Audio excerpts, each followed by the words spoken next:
So I'd like to take a moment to just tell you a little bit about the concept of taqwa. The word taqwa comes from the Arabic word wiqaya. The original word is waqayaki wiqayatan. And wiqaya in Arabic means to protect. Like waqina adhab an-nar, protect us from the punishment of the fire. To protect yourself, you say ittaqa yattaqi. So فَكَيْفَ تَتَّقُونَ إِن كَفَرْتُمْ يَوْمَ يَجْعَلُ الْوِلْدَانَ شِيبًا. How will you protect yourself on the day of judgment if you disbelieve? The day on which a baby's hair turns gray. The idea of protecting yourself. Okay.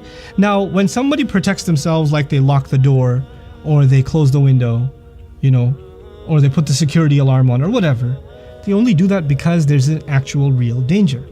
And that's why, by association, people use the term fear.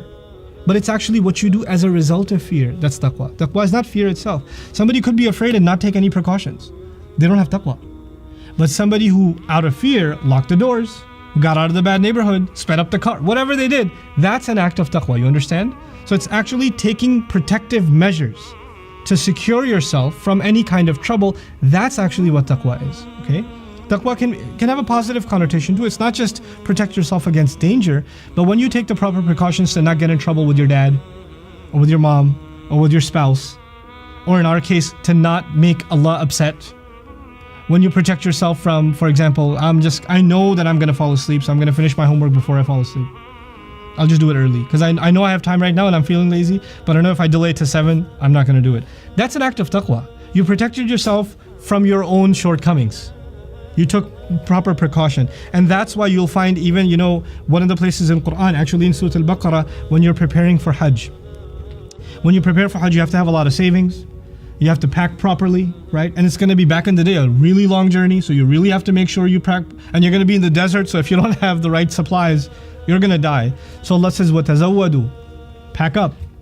فَإِنَّ خَيْرَ الزَّادِ التَّقْوَى. The best kind of provision you can have is taqwa, meaning take proper precaution. Not just taqwa of Allah, but that's a comprehensive phrase saying, look, be safe. Don't go to unsavory roads and neighborhoods. Don't talk to strangers. Make sure you defend yourself properly. That's actually within the meanings of taqwa. Now, why am I telling you all of this? Because Allah has done something remarkable. Taqwa is something talked about over 200 times in the entire Quran.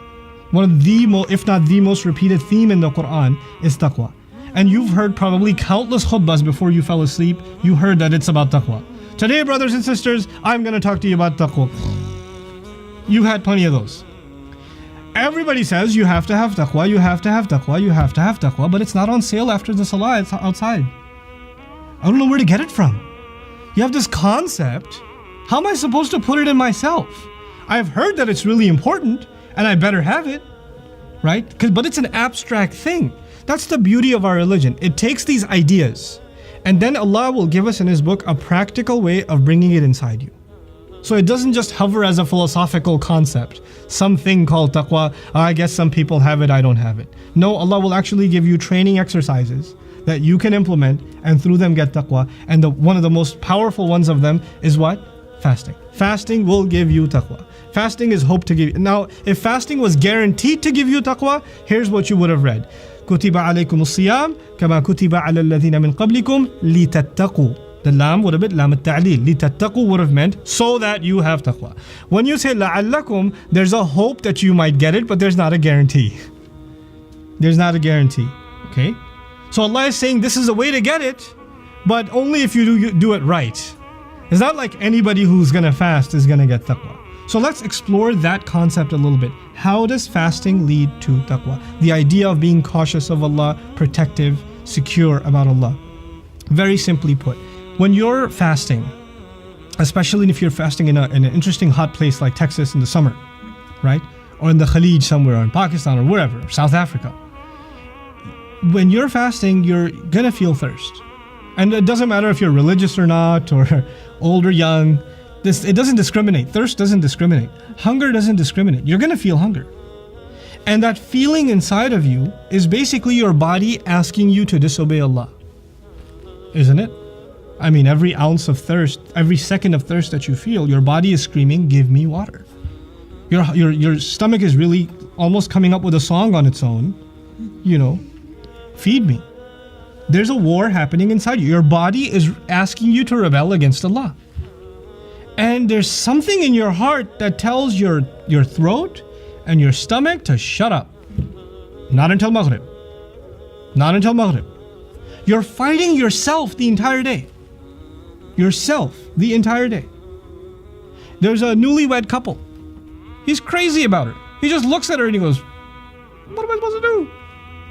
Not until Maghrib. I'm gonna hold myself back because I'm fasting. There's the strongest of the urges, intimacy. And of course the most basic of needs, hunger and thirst. Allah blocked them for the entirety of the day. And you and I, if we're observing our fast, we're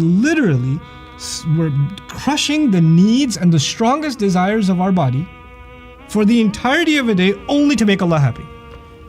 Only to make Allah happy. And you there's a kid who's 12 years old or 10 years old, he's fasting for the first time, and he's looking at this melted piece of chocolate, and he's got a little thing of it on his, and he's just looking at and he puts it back. Even he's got taqwa. And then you're gonna do this. Every time you do this, you're developing a consciousness of Allah. Why is that exercise important? If you can do that through the entirety of a day, to block yourself and deny yourself the most fundamental of your needs and the strongest of your wants. If you're capable of doing that, then Allah is asking you for a lot less outside of the fast. He's asking you to actually yuharrimu alayhim al-khaba'ith. The only thing He wants to prevent from you are filthy things. You're going to have a much easier time dealing with other acts of obedience of Allah. It's trained you. It's beautiful. I put it this way.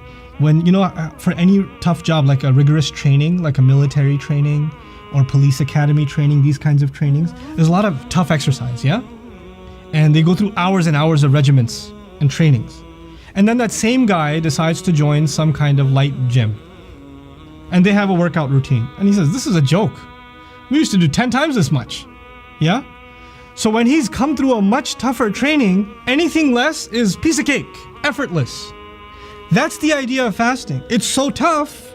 So when you're done with this, what Allah is going to ask you after that is piece of cake. You're ready for it. You'll develop the consciousness of Allah, and you'll be much better able to protect yourself from disobeying Allah.